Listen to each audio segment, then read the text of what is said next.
I might as well stop there now. Hello, everybody.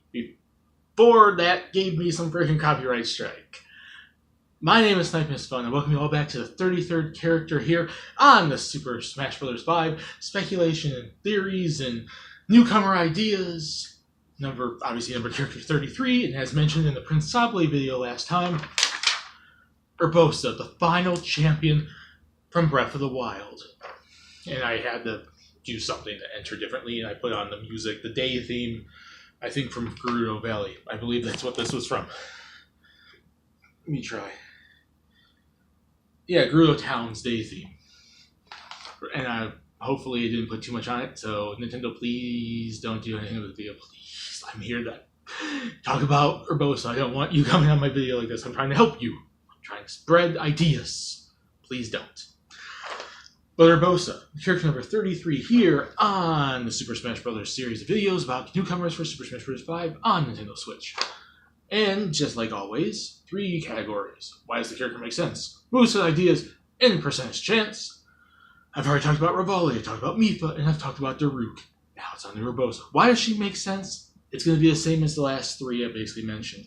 Breath of the Wild's relevancy and popularity. It's the big new Zelda game. It's the biggest, newest Zelda game to come out since Skyward Sword came out years ago for the 25th anniversary of Legend of Zelda.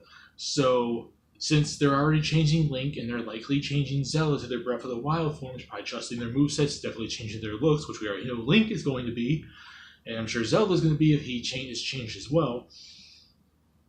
They might add a newcomer from it. If there's a newcomer from it, it's probably going to be one of the major characters in it, which for the major characters in it, outside of Calamity Ganon, Link, and Zelda, is one of the champions, and that means Urbosa, and she's freaking popular and requested and stuff like that. And I've already mentioned before that I don't take popularity and demand into account. I always talk about relevancy, recency, and push from the company, but popularity and demand is still kind of relevant, just less so.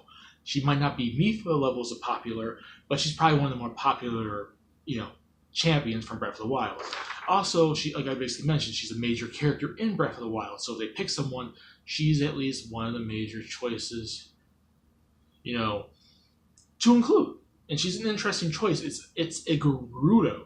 We haven't had one of those in the Smash series at all. And the Gerudos, their race, their tribe, has been in the freaking Legend of Zelda series for as long as I can remember, since like Ocarina of Time and whatnot, and games that took place before it and after it and whatnot. They've been around in the series a long time, so it's a nostalgic feel. It's one of the major races, one of the major people in the Legend of Zelda series, just as much as the Zoras in the Gorons. So I think that at least helps her, like her representing the classic side of the Legend of Zelda series, which will be her own reason. The other 2 reasons fit Revali and Mipha and Daruk as well. They're, Breath of the Wild is relevant, Breath of the Wild is recent, Breath of the Wild is popular, Breath of the Wild is the major new Zelda game. She's one of the major characters in it. But her own reason is she's a Gerudo, and it's just like Mipha's reason is a Zora, and Daruk's reason is a Goron. It represents classic tribes, classic races, classic people in the Legend of Zelda franchise. So there you go. So those are the reasons why I feel she makes sense to get in. Similar reasons to the other champions, but her own distinctly reasons too. Moveset ideas. She would be an interesting character, I think. She'd be one of the more interesting of the champions. I think her, Mipha, and Urbosa. No, Urbosa is Urbosa. Revali, Revali, Mipha, and Urbosa would be like the more interesting ones. I'm sorry, Daruk fans. He is kind of generic, but you can kind of represent Gorons with him. You can kind of represent his big giant shoulder, boulder breaker type stuff. So it's interesting. You got interesting there, but I think she'd be one of the more interesting characters, and that's coming from a character that, can you see what she wields in the game? You can't really see it in this picture, so I kind of cut it off. She has a shield, and she has a sword. Yes, people, another sword user, which a lot of people seem to complain about, but you could really make interesting sword users, and that's Fire Emblem or otherwise, and people complain about that when that is the distinct fighting style for a lot of fantasy worlds is a sword. It's the most generic weapon ever. But you can diversify it so much. So her sword and her smash attacks would be I can't remember how to pronounce this sword. The scimitar of the 7. It's this giant curved blade sword. It's like very Arabian Nights type of setting. It's very like Arabic type,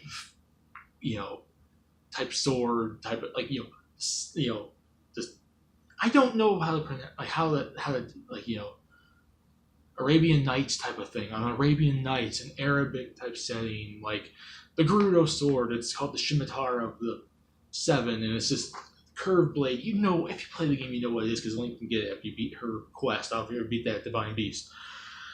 That will be her main smash attacks, which is a sword user, yes, but it is a distinct sword user because she fights with it differently than anyone else, really, too. She take into account how Link wields that sword and how you see her in the cutscenes using that sword. More importantly, when she's fighting off the clan trying to take out Zelda, that one cutscene, the Yuga clan, and you kind of see how she fights. She has like this distinct fighting style, which would make her different.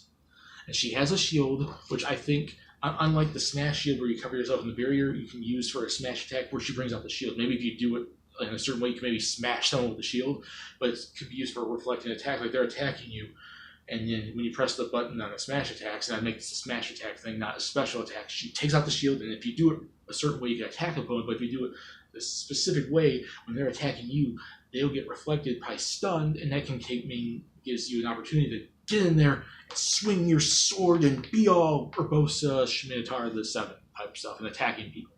So I think that'd be kind of like her smash attacks.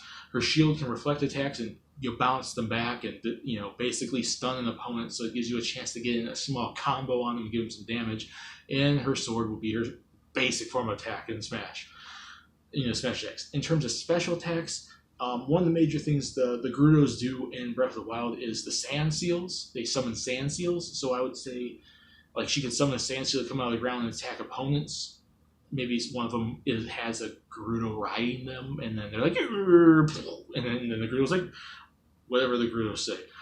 And then they go right back into the ground. So she summons sand seals to come up from behind opponents, come up from behind her, come up underneath opponents, just flop, like pretend they're coming out of the sand, but they're coming out of the stage. There you go.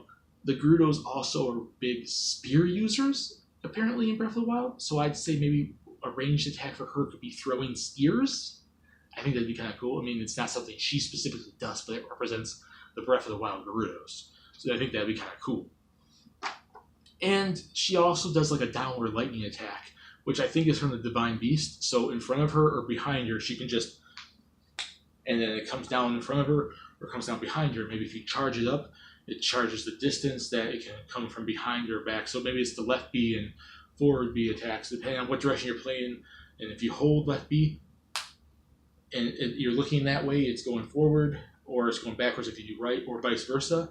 Because she does that to take off the Yuga clan.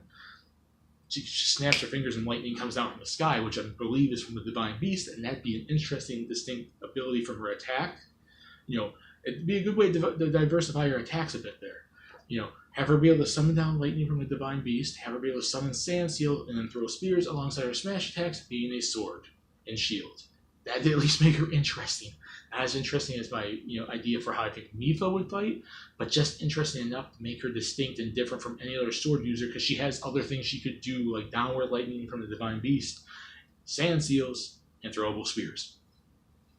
And as for her Final Smash, I've had to do all the special abilities from the champions so far, whether it's part of their Final Smash or part of their moveset, like Rivali's Gale or Mipha's Grace or Daruk's Protection or whatever.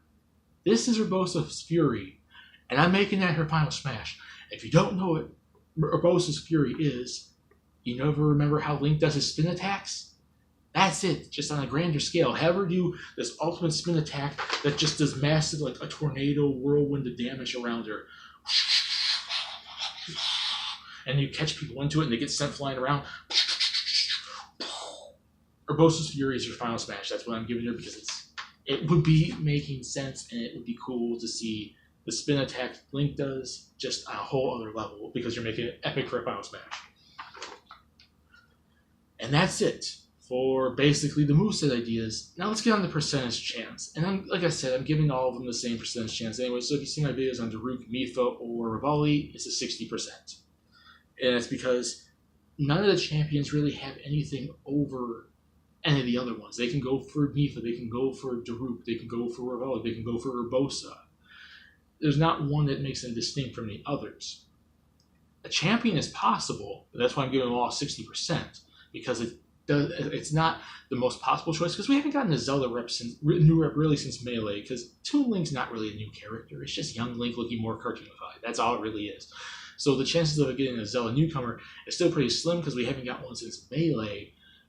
But if they pick one, it probably would definitely be a Breath of the Wild character, and they are one of the top choices. It's just not 100% guarantee. And if they pick one, who do they pick? 60%. Who knows? There you go. So that's my video on Urbosa. In the comments, what do you guys think about my moveset ideas? What do you guys think about my percentage chance or my reasons? What reasons would you think Urbosa should be in? Should she even be in? Do you want her in? Do you think she's not likely, or do you not want it or whatnot? What percentage chance would you give her? Is 60% too high, too low for her or any of the champions? What about moveset ideas? What would you give her? Would you make Urbosa's Fury her final smash, or would you make one of her standard attacks, or nothing in her moveset at all? Maybe one of Link's attacks? I don't know. I'm just wondering. Put in the comments what you guys think. We discuss it there. Have fun. Character number 33 is done. Urbosa. And now I've finished all the champions, and she can get out of the way. And we can get on to character number 34 when I dive back into the Mario franchise, Mario and Luigi series to be specific, and I talk about the villain character, Fawful. Have a nice day. I am Fury! Urbosa's Fury.